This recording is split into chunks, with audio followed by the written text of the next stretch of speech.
ونصلي على رسول الكريم اما بعد فاعوذ بالله من الشيطان الرجيم بسم الله الرحمن الرحيم كنتم خير امة اخرجت للناس تعمرون بالمعروف وتنهون عن المنكر صدق الله العظيم وقال النبي صلى الله تعالى عليه وآله وسلم بلغوا عني ولو آية او كما قال عليه الصلاة والسلام۔ میرے بھائی اور دوستو، کوئی بھی اجتماع خیر پر مبنی ہو، بھلائی پر مبنی ہو، اچھائی پر مبنی ہو، تبلیغ پر مبنی ہو یا اصلاح پر مبنی ہو تو یقیناً وہ اس کی برکتیں ہیں، اس کی سعادتیں ہیں کہ نبی کریم صلی اللہ علیہ وسلم ارشاد فرماتے ہیں فرشتے ایسی محافل کو گھیرتے رہتے ہیں، چاہے وہ ذکر ہو، تلاوت ہو رہی ہو، بیان ہو رہا ہو، واعظ ہو رہا ہو، درس ہو رہا ہو، یا کوئی خیر تأمرون بالمعروف وتنہون عن المنکر تبلیغ کی بات ہو رہی ہو، فرشتے گھیر لیتے ہیں اور آخر میں ایک اعلان کیا کرتے ہیں، اللہ سب کو معاف کر دیا۔ یہ سعادت ہے، خوش بختی ہے۔ ہمارا کراچی کا تبلیغی اجتماع پاکستان کے راولپنڈی کے بعد سب سے بڑا اجتماع ہے، اس میں کوئی شک نہیں۔ حضرت مولانا الیاس رحمۃ اللہ علیہ نے جو بنیاد رکھی تھی 1926 میں، حضرت مولانا الیاس رحمۃ اللہ علیہ 1885 میں پیدا ہوئے، 1885 میں، اور 1926 میں بنیاد رکھی تبلیغی جماعت کی۔ 1944 میں نظام الدین میں اللہ کو پیارے ہو گئے، دہلی میں دفن ہوئے۔ اور تبلیغ یوں سمجھے اس وقت ایشیا سے تقریباً ایشیا کے بارڈر پر پہنچ چکی تھی کہ نکلنے والی تھی۔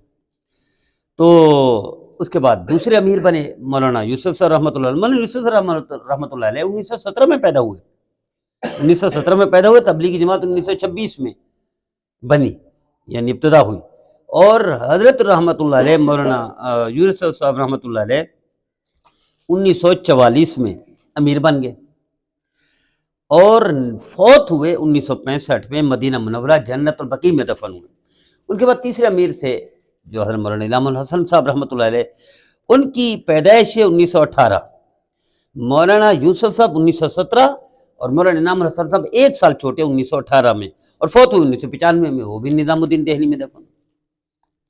تو اللہ نے ان تینوں حضرات کو سعادت بخشی، کام بین الاقوامی طور پر چلا گیا اور ڈنکا بج گیا، شہرت بج گئی۔ مولانا انعام الحسن صاحب رحمۃ اللہ علیہ 1995 میں فوت ہوتے تو انہوں نے شورا بنائی، شورا کام کرتی رہی تبلیغی جماعت کی۔ شورا بھی 1914 اور 1915 تک اکٹھے کام کرتے رہی، ان میں حاجی صاحب رحمۃ اللہ علیہ، حاجی عبدالوہاب صاحب بھی شورا میں تھے، مولانا زبیر الحسن صاحب بھی شورا میں تھے، وہ بھی فوت ہو گئے، حاجی صاحب بھی فوت ہو گئے، مولانا سعد صاحب رحمۃ اللہ علیہ بھی تھے جو ابھی حال ہی میں حیات ہے۔ اس شورا کے سارے ارکان اللہ کو پیارے ہو گئے۔ مولانا مفتی وہ بھی تھے اپنا نظام الدین صاحب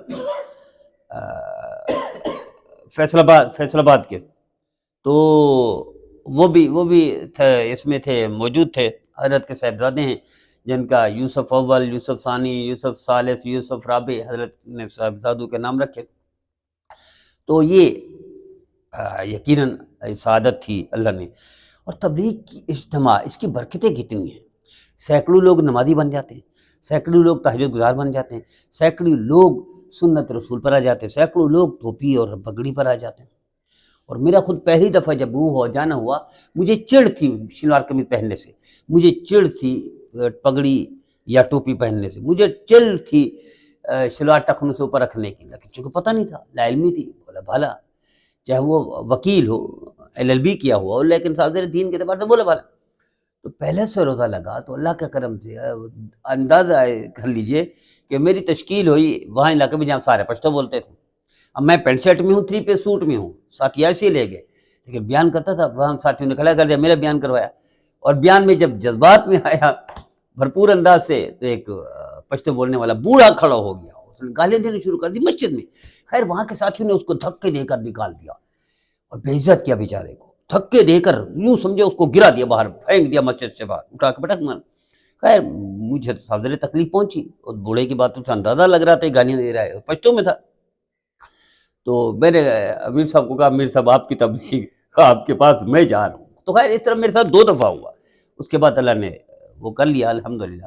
اور پھر مولانا طارق جمیل صاحب کی فرمائش پر، ان کے فرمان پر، ان کی سفارش پر جامعہ دارالعلوم میں داخلہ مجھے مل گیا۔ تو یہ برکتیں اسی کی ہیں، یہ سعادتیں تبلیغ جماعت کی۔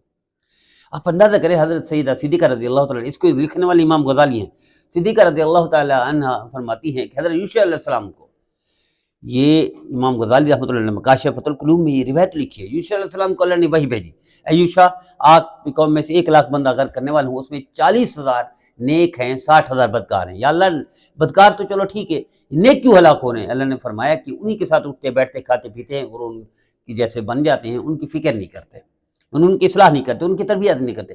نبی کریم صلی اللہ علیہ وسلم کا سب سے بڑا وصف کیا تھا؟ آپ صلی اللہ علیہ وسلم نے تربیت کر دی تھی امت کی۔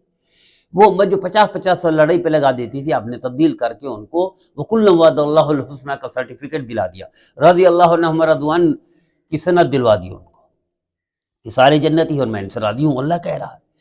تو یہ اس لیے یہ اتنی برکتیں اس کی سعادتیں ہیں اور فضیلتیں خود نبی کریم صلی اللہ علیہ وسلم نے ارشاد فرمایا کہ حضور نے ارشاد فرمایا 2 منزلہ جہاز ہو، اس میں فرسٹ فلور والے کہیں پانی لانے کے لیے اوپر جانا نہیں، فرسٹ فلور والے کہیں پانی لانے کے لیے ہمیں گراؤنڈ فلور پر جانا پڑتا ہے، تو یہ فرسٹ فلور والے کہیں کہ ہمیں پانی لانے کے لیے اوپر جانا پڑتا ہے، فرسٹ فلور پر گراؤنڈ فلور والے میں کہتے ہیں۔ اب وہ کہتے ہیں ہم دریا میں چل رہے ہیں، سمندر میں چل رہے ہیں، پانی یہیں سے نکال رہے ہیں، بجائے اس کے اوپر تکلیف کریں، سیڑھیاں چڑھیں، اوپر سے جہاز پہلے فلور سے پانی نیچے لے آئیں، تو پانی سوراخ کریں، تو وہ کر لیں، پانی یہاں سے لے لیں، سمندر سے لے لیں، دریا سے لے لیں، ندی سے لے لیں، نہر سے لے لیں، وغیرہ وغیرہ۔ نبی کریم صلی اللہ علیہ وسلم ارشاد فرماتے ہیں دیکھو اوپر والی ذمہ داری ہے، ان کو سمجھائیں، ان کی تربیت کریں، ان کی اصلاح کریں، اگر انہوں نے صلاح کر دیا تو جہاز یہ بھی ڈوب جائیں گے، یہ بھی ڈوب جائیں گے۔ تو حضور فرما رہے ہیں ان کی تربیت کرنا، ان کی اصلاح کرنا، وہ ایسے ہی جیسے اپنے آپ کو بچانا۔ تو تبلیغ بھی لوگوں کو اصلاح کرنا، لوگوں کی، وہ جیسے تبلیغ والے کہتے ہیں نا گیند جتنا دیوار سے زور سے مارے گے اتنا واپس آئے گی۔ تو تبلیغ اور اصلاح اور تربیت ہے، جتنا دوسرے کی فکر کریں گے اتنا اپنی فکر ہوگی، دوسرے کی اصلاح کریں گے اتنا، جس طرح دوسرا فائدہ دوسرے کا کریں گے اتنا اپنا فائدہ ہوگا، جس طرح دوسرے کی بھلائی کریں گے اتنا اس لیے میرے نبی نے فرمایا خیر الناس من ينفع الناس، تم میں سے بہترین انسان وہ ہے جو لوگوں کا فائدہ سوچے، لوگوں کا بھلائی سوچے، لوگوں کی اچھائی سوچے۔ دیکھیں چھوٹی سی اچھائی سوچی تھی، بھلائی کی تھی کبوتر نے، تو اللہ نے اس کا مسکن کہاں بنایا، اس کا مکان کہاں بنایا، اس کا گھر کہاں بنایا، بیت اللہ میں۔ اور چھوٹی سی برائی سوچی تھی گرگٹ نے، اللہ نے اس کے مارنے پہ، شریعت نے مارنے پر بھی نیکی لکھی ہے۔ تو اب اس سے اندازہ کر لی چھوٹی بھلائی کیوں نہ ہو، ایک قطرہ بھی سراخ پیدا کر دیتا ہے، وہ چھوٹی چنگاری بھی آگ لگا دیتی ہے۔ تو بھلائی چھوٹی ہو، نیکی چھوٹی ہو، تبلیغ کا کام مختصر ہو، اس کی برکتیں بہت ہیں۔ اللہ ہم سب کو اس کام کی قدر کی توفیق عطا فرمائے اور نبی کریم صلی اللہ علیہ وسلم کی فرمانبرداری کی توفیق